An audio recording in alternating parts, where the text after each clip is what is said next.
What's up? It's Chris, Bully-Flo Racing. Doing this video, we're gonna talk about flow numbers. I didn't want to do this. I don't like to have the flow number conversation because it's not a short conversation, but we gotta have it, and we gotta set some things straight because the flow number is a big, huge deception tool. You can really use that to deceive a customer into buying from you. The flow bench is probably the most powerful marketing tool for anybody who does port work or runs a CNC program or any of that. And guys always ask me, what's your flow numbers? What's your flow numbers? How much can you get these things to flow? I can get them to flow. I can get them to flow real good. I can get into the 230s on stock valves, stop valve job, all of that good stuff. But that doesn't even matter. And that's part of the reason I don't use the flow bench as a marketing tool. I don't market off of flow numbers. There's too many discrepancies. For one, if you're not flowing heads that you're comparing on the same exact bench, you might as well wrap it up. And the only way to really compare different heads that were done on different benches is to, one, get a base flow, a baseline flow of the base numbers, and then get a flow after the port work. So at least that way you can find out a percentage that it gained over stock. And you can judge by percentage. But even then, there are discrepancies. Was that head flowed at 28 inches of water? Did these guys have the same spark plug coming down into the combustion chambers? It makes a huge difference. Did these guys have the same injector plugged into the bung? Did they have an injector plugged into the bung if the injector goes into the head? All that stuff touches the air, and it affects the way the air moves. Which brings us to our next thing in this issue is peak flow. Peak flow's awesome. It's nice to have heads and say they flow 250, 500 CFM or whatever. But you got to know how to read a flow chart. You need to be looking at the flow numbers in the lift range of your camshaft and rocker arm ratio. Also, you want to take into consideration your lifters. You know, how much they pump up, because it's going to give you some more lift. Your valve lash, your preload, whatever you want to call it. That's all stuff that needs to be considered. So you want to look at those flow numbers and see what's going on in there, because that's what matters to you. Anything up above that and outside of that, it doesn't matter. So me knowing that 3800 heads peak out at 600 to 610 lift, I know that whatever the peak flow number is, it doesn't matter for most guys because they're not running 600 lift. Okay, so peak doesn't matter. Another thing is, once you start creating velocity in your runners, your peak goes down, but the rest of the numbers go up. That's how you know you made velocity. That's part of learning how to read the flow bench to perfect your work.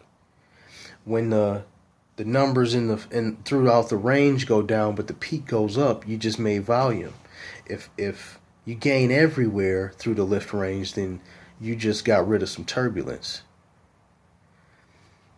So you can use those flow numbers and read them and translate them and figure out what exactly the shape, the design, whatever it is you just did, how it affected your flow. Really important for you guys out there porting, on your own. And I know it sucks to go to the flow bench, but it's really the real way to do it is you just do something, you take it back, you flow it.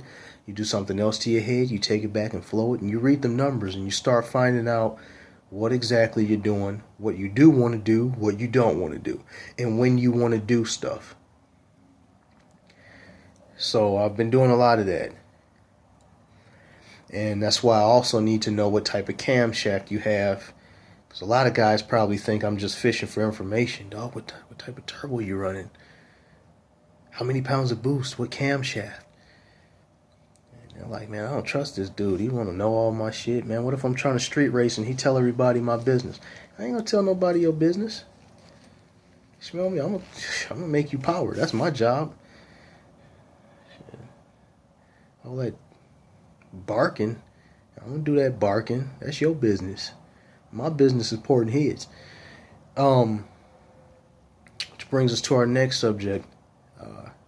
When you got boost, one of the biggest deceptions is the flow numbers. For the simple fact that if you got a boosted engine, guess what? That flow bench does not simulate your power adder. If you ain't flowing your heads with boost behind them, you might as well hang it up. Because you can't translate the flow. Usually they say 1 CFM is worth 2.5 horses. Okay, which is cool, right? But at the same time, I'm not going to tell you the formula. You can go find it yourself. But and Kevin Yates told me this formula, and I'm glad I shout out to Kevin Yates, man. I'm gonna shout him out in all my videos.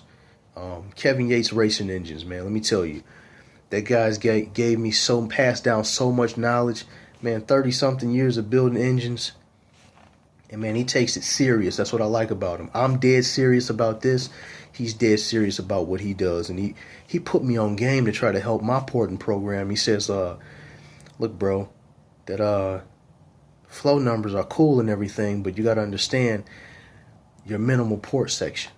So I'm like, well, tell me about it. And he's like, well, and he gave me the formula, and the formula has a bunch of factors in it. You have your minimal port section, which is the squeeze point through the intake runner, the tightest spot.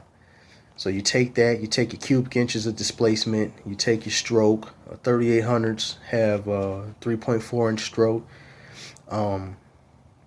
Take your compression, take your RPM, take how many pounds of boost you're running, and you mash them all together, mix them all up, and you can actually figure out how much power you're going to gain per pound of boost at a certain minimal cross section as you open the minimal cross sections up. Now, this is where you got to be careful, and this is also one of the reasons I need to know about your camshaft. You'll gain power opening up the cross sections, but the power will always peak out further up.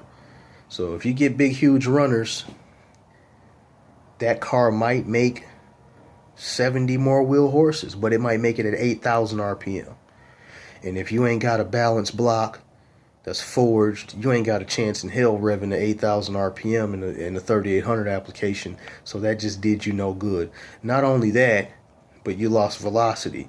So now all the lower lift range where you are at, that lost out for peak that you're not even going to get to. You got lift range peak, then you have RPM range peak. And you want to make sure you're in the thick of the power for both of those. Another thing is when you start opening up the port sections, boost goes down. You have to be able to calculate how much boost you're going to lose.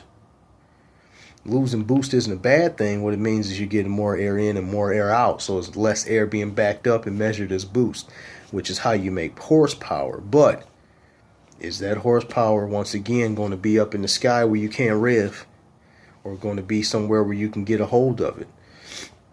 So velocity, minimal port section, volume, minimizing turbulence, these are all the things I go after. And I don't ask me about the flow bench again, because that whole conversation is just the tip of the iceberg.